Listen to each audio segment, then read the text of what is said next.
Hey guys, welcome back to the channel. My name is Precious from Bone Health and Beauty, and today we're starting the last phase of my 30 days detox.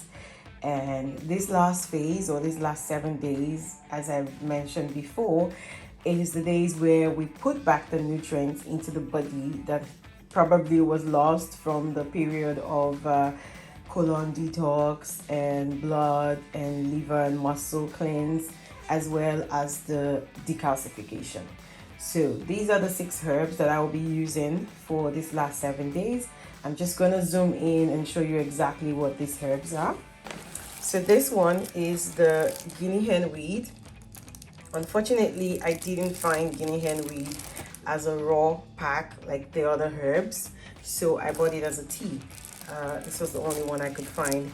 If you know anywhere where they sell this and I can buy it as a raw herb, that will be nice, because that could help me in the period when I need to make capsules out of my herbs and just swallow instead of drinking as a tea. So just let me know. This product is the herbal choice, and it does say here that it's ethically sourced, no caffeine, no GMO, no preservatives, no artificial flavoring, 100% herbal product, and it has only 20 bags inside. So hopefully in the 7 days I will maybe use only 7 or 8, depending on how much concentration I want. And here, of course, you have my all-time favorite Irish sea moss, and this is from the SeaMossBoss. You guys can check the description box to get more information about them. Just ignore the price here, because if you buy directly from the SeaMossBoss, it's way cheaper than £15. I think they sell at £10. They also have, the SeaMossBoss also has Bladderwrack, but I had bought this already from Indigo Herbs, which you can also find the information about them in the description box. And yeah, this is Bladderwrack. And then also from Indigo Herb, I have the Blessed Thistle. Oh my god, I love the smell of Blessed Thistle. I mean, I don't know if it's just me or does anybody else feel like it has this nice balm feel and smell, like, you know, like a verbena kind of feeling. But okay, anyway, this is the Blessed Thistle. And I already unpacked my nettle, my stinging nettle, because this was also part of the herbs used for the muscle and colon cleanse. Muscle and liver cleanse. So my nettle is already in a jar, which the others will have their jars soon, but anyway, I also have to use stinging nettle for the last part.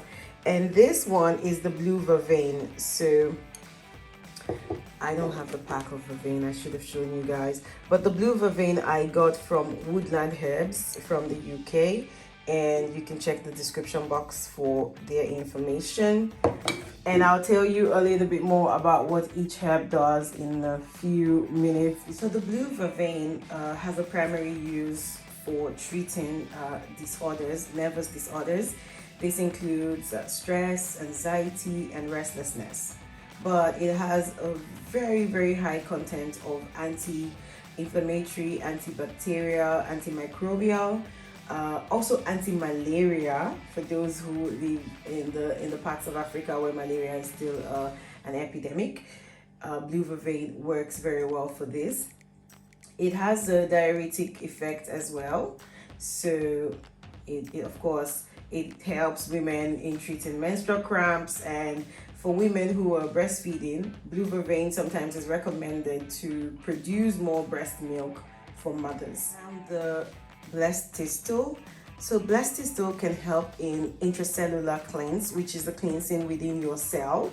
But other than this, the Blessed Thistle can support the brain. It can give some antifungal effect.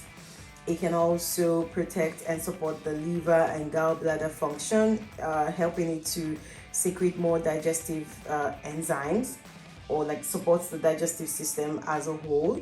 The Blessed Thistle has antifungal and diuretic properties as well, and it can treat hormonal disorder.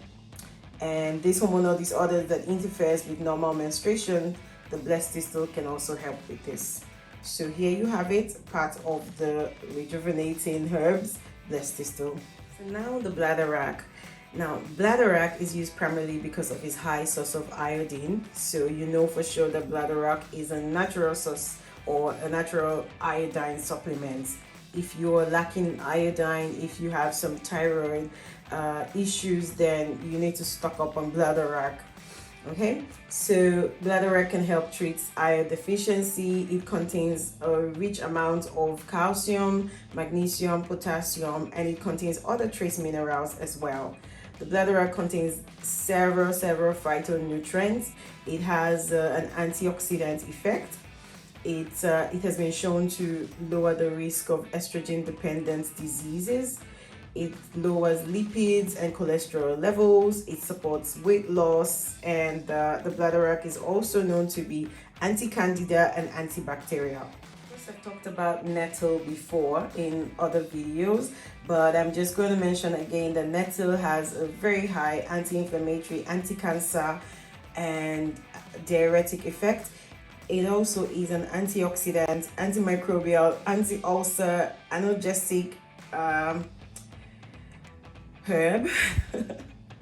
I lost my thought there, I'm so sorry guys. So it also has this effect.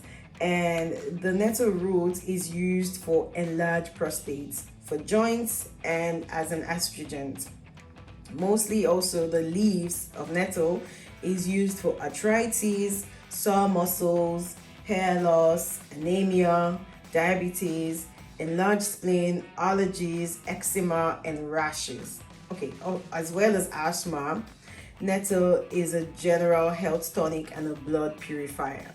So you know why this nettle was part of my blood, liver, and muscle cleanse in the second week. It's because it's also a blood purifier. All right, so for the Guinea hen weed, which is also called anamu tea, I remember the botanical name for these plants is Petiveria aliacera, or aliacea, I think. This plant is known to be antimicrobial, anti-cancer, anti-tumor, antiviral, has antioxidants, diuretic, anti-HIV properties. The Guinea hen weed is used in traditional medicine to reverse cancer, reduce muscle spasm, and fever. It relaxes the nerves, relieves pain, lowers blood sugar levels, and treats bacterial, fungal, and viral infections. Finally, but not the least one, is my Irish moss. I already have some in a jar here. As you see, it's labeled Irish moss, Chondrus crispus. I'm not gonna hurt myself trying to pronounce these things. Okay, Chondrus crispus, and usually I show you guys the one I buy, or I like to buy, which is from the SeaMossBoss, and it's the wildly crafted organic Irish moss, and it looks like that on the inside.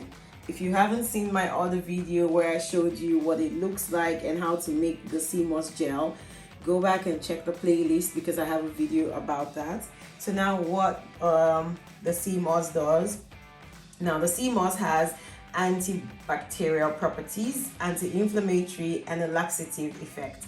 Now sea moss is used for many things, and it suits the irritated mucous membranes from cold, cough, bronchitis, tuberculosis, gastric ulcers, and intestinal problems. Sea moss has been used over time to support joint and skin health. It has a wide range of nutrients and serves as a natural mineral supplement. As I've mentioned before, that the sea moss contains 92 out of the 102 minerals that the body needs. So yes, of course, I'm adding sea moss at the last part to put back the minerals I've probably lost over the course of 3 weeks and detoxing and fasting and everything. And this is the brand that I usually like to buy from. You can check the description box, guys, and you would find all information about these herbs, where they were bought from, probably links that send you to their page directly. I don't get paid for any of this from you, so don't worry about it. Even if you get a referral link, it takes no amount of money from you, but from the company, right? But I do not have a referral link for some of these brands, so don't worry about it. It's just a link that sends you directly to their pages. Alright guys, so this will be my herbs for the next 7 days, and afterwards my 30 days detox will be over, and this should be until the end of March. And after that I still have a few days until my 100 days challenge will be over. So in that period I'm only just going to be eating healthy as I did in the beginning, just eating my salads and healthy foods. And so probably the next videos you will be getting from me will be what I eat in a day, or how I source for the foods, or going around and looking for ethical foods or brands, or natural, as natural as possible foods. I mean, this is very difficult in the Europe. Everything in the supermarket, almost everything, cannot be vouched for as natural or organic unless it's clearly stating that. So we will be hunting for some more natural foods to eat. I'll see you all tomorrow in my next video. Until then, stay safe, stay healthy, and don't forget to like, share, comment, leave me a message, connect with me on social media or anything. If you have a question, let me know. I will be sure to answer. Bye guys.